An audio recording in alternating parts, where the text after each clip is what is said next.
ஒரு நதிக்கரையில் அன்னப்பறவை ஒன்று வாழ்ந்து வந்தது.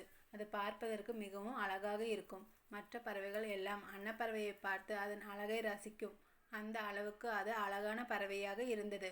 அந்த அன்னப்பறவை எல்லோரிடமும் நட்பாகவும் மற்றவருக்கு உதவி செய்யும் குணம் உடையதாகவும் இருந்தது. அந்த அன்னப்பறவைக்கு ஒரு புறா நண்பன் இருந்தான். அன்னப்பறவை எப்போதுமே மற்ற பறவைகளிடம் நாம் மற்றவர்களுக்கு உதவி செய்ய வேண்டும், எல்லோரிடமும் அன்பாக இருக்க வேண்டும் என்று அறிவுரை சொல்லிக்கொண்டே இருக்கும். ஒரு நாள் வேட்டைக்காரன் ஒருவன் காட்டில் வேட்டையாட வந்திருந்தான். அவனுக்கு வேட்டையாட எந்த ஒரு பறவையும் விலங்கும் கிடைக்கவில்லை. அவன் கோபத்தில் அங்கேயும் இங்கேயும் சுற்றி கொண்டே இருந்தான். வெயிலின் தாக்கமும் அதிகமாக இருந்தது. கடும் வெயிலினால் அந்த வேட்டைக்காரனும் களைப்படைந்து ஒரு மரத்தடியில் போய் ஓய்வெடுக்க அமர்ந்தான். வேட்டைக்காரன் ஓய்வெடுத்து கொண்டிருந்த அதே மரத்தின் கிளையின் மேலே அன்னப்பறவை உட்கார்ந்து இருந்தது. அன்னப்பறவை வேட்டைக்காரன் கீழே களைப்பாக இருப்பதை பார்த்து மேலே கிளையிலிருந்து கொண்டு அதன் சிறகினால் அவனுக்கு காற்று வீசி கொடுத்து கொண்டு இருந்தது. அந்த காற்றின் குளிர்ச்சியால் அந்த வேட்டைக்காரன் அப்படியே தூங்கிவிட்டான்.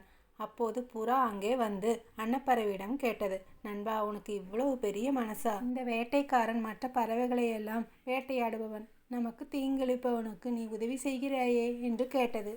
அதற்கு அந்த அன்னப்பறவை சொன்னது, நண்பா, வேட்டையாடுவது அவனுடைய தொழில். அதனால் அவனை நாம் தவறு சொல்ல முடியாது. இப்போது அவன் மிகவும் களைப்பாக இருக்கிறான். அதனால்தான் நான் என் சிறகினால் அவனுக்கு காற்று வீசி கொடுத்து கொண்டு இருக்கிறேன் என்றது.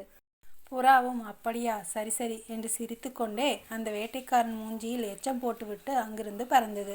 முகத்தில் எச்சம் விழுந்தவுடனே வேட்டைக்காரன் கண் விழித்து பார்த்தான். கண் விழித்து பார்த்தபோது மேலே கிளையில் அன்னப்பறவை உட்கார்ந்திருந்தது. அந்த வேட்டைக்காரன் அன்னப்பறவைதான் தன் முகத்தில் எச்சமிட்டது என்று கோபத்தில் தன் அம்பை எடுத்து அன்னப்பறவை மீது எய்தான். அந்த அன்னப்பறவையும் துடிதுடித்து கீழே விழுந்து இறந்தது. வேட்டைக்காரன் அன்னப்பறவையை தூக்கி கொண்டு தன் வீடு திரும்பினான். தன்னுடைய நண்பன் புறாவினாலே அந்த அன்னப்பறவையின் உயிர் பிரிந்து விட்டது. நாம் சில பிரச்சனைகளை நம் நண்பர்களால் சந்திக்க நேரிடுகிறது. குணம் இல்லாத நண்பன் கூறில்லாத கத்தி போன்றவன்.